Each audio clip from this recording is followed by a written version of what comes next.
نحمده ونصلي ونسلم على رسوله الكريم اما بعد فاعوذ باللہ من الشیطان الرجیم بسم اللہ الرحمن الرحیم السلام علیکم ورحمۃ اللہ وبرکاتہ۔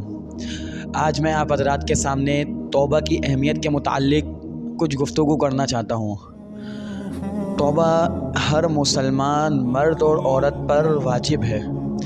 قرآن مجید میں اللہ رب العزت نے توبہ کے متعلق ارشاد فرمایا، یا ایھا الذین آمنوا توبوا الی اللہ، اے ایمان والو توبہ کرو اور اللہ کی طرف آ جاؤ۔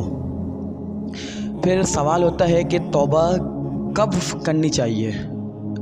تو سوال تو بہت ڈیفرنٹ ہے یہ، لیکن توبہ کرنی چاہیے اس وقت جب انسان کوئی گناہ کرے۔ چلیں میں آپ کو سب چھوٹے بات بتاؤں، جب انسان کوئی گناہ کرتا ہے تو اس وقت اس کے پاس 4 گواہ آ جاتے ہیں، اس کی یعنی گواہی دینے کے لیے 4 گواہ ہوتے ہیں، جس کے بارے میں قرآن مجید میں بھی اللہ رب العزت نے ارشاد فرمایا ہے۔ سب سے پہلا گواہ زمین، جس زمین کے اوپر اس نے وہ گناہ کیا ہے، وہ زمین اس کے متعلق جو ہے نا گواہی دیتی ہے۔ قرآن مجید میں ارشاد باری تعالیٰ ہے، یومئذ تحدث اخبارہا، یعنی قیامت کے دن زمین بھی اپنی گواہی دے گی۔ دوسرا جو گواہ ہے وہ دوسرا گواہ ہے انسان کے اپنے جسم کے اعضاء، یعنی جس اعضاء سے اس نے وہ گناہ کیا ہے، یعنی جس جسم کے یعنی باڈی آف دا پارٹس میں سے جس میں سے بھی اس نے گناہ کیا ہے، وہ گناہ اس کے متعلق قیامت کے دن گواہی دے گا۔ قرآن مجید میں اللہ رب العزت نے ارشاد فرمایا، جس بات کا مفہوم یہ ہے کہ انسان جس اپنے یعنی باڈی آف دا پارٹس میں جس سے بھی گناہ کرے گا، وہ گناہ قیامت کے دن اس کے خلاف گواہی دے گا۔ پھر بات ہوتی ہے تیسرے گواہ کی۔ تیسرا گواہ فرشتے ہوں گے، کرامن کاتبین یعلمون ما تفعلون۔ اور چوتھا گواہ انسان کا نامہ اعمال ہوگا، وَإِذَا الصُّحُفُ نُشِرَتْ، کہ جس دن نامہ اعمال تم لوگ کے ہاتھ میں دیے جائیں گے۔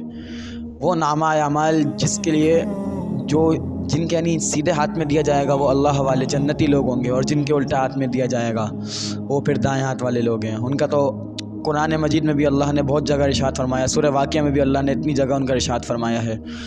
پھر بات یہ آتی ہے کہ یہ 4 گواہوں کو کسی طرح سے ہم یعنی روک دیں۔ اس کے متعلق نبی کریم صلی اللہ علیہ وسلم نے ارشاد فرمایا، جس کا مفہوم یہ ہے کہ کوئی انسان گناہ کرے اور گناہ کرنے کے بعد توبہ کر لے، تو اس کی مثال ایسی ہے کہ اس نے گناہ کیا ہی نہیں۔ اللہ اکبر کبیرہ۔ گناہ کرے اس کے بعد گناہ کرنے کے بعد توبہ کر لے، کیسی مثال؟ یعنی کہ اس نے گناہ کیا ہی نہیں۔ کس کا قول ہے؟ نبی کریم صلی اللہ علیہ وسلم کا، ماشاءاللہ۔ پھر بات یہ ہے کہ توبہ خالی زبان سے نہیں ہوتی، توبہ کے لیے بھی کچھ شرائط ہیں۔ تو پہلی شرط یہ ہے کہ جب انسان توبہ کرے تو اس بات کا یعنی دل میں یقین رکھے کہ میں نے اس گناہ کو چھوڑ دینا ہے۔ پھر دوسری شرط یہ ہے کہ انسان جب گناہ کرے اس کے بعد پھر جب توبہ کر لے تو توبہ کرنے سے پہلے اس کی یہ دل میں یعنی ایک جذبہ ہو کہ میں نے جو گناہ کرا ہے مجھے اس بات کی امید ہے کہ یہ میں گناہ دوبارہ نہیں کروں گا۔ اور تیسری شرط یہ ہے کہ انسان جب گناہ کرے اس کے بعد جب توبہ کر لے تو اس کے بعد اپنے دل سے یعنی سچا یقین رکھے کہ میں نے اس گناہ کو دوبارہ نہیں کرنا، تو انشاءاللہ اللہ رب العزت اس کے لیے رحمتوں کا نزول عطا فرمائیں گے اور محبت عطا فرمائیں گے۔ اور اللہ رب العزت نے قرآن مجید میں خود ارشاد فرمایا سورۃ النوح آیت نمبر 10 کے اندر، فَقُلْتُ اسْتَغْفِرُوا رَبَّكُمْ إِنَّهُ كَانَ غَفَّارًا، کہ اے ایمان والو جب تم لوگ توبہ کرو گے تو اللہ رب العزت تمہارے اوپر انعامات عطا فرمائیں گے، إِنَّهُ كَانَ غَفَّارًا، اور اللہ بے شک غفور الرحیم ہے۔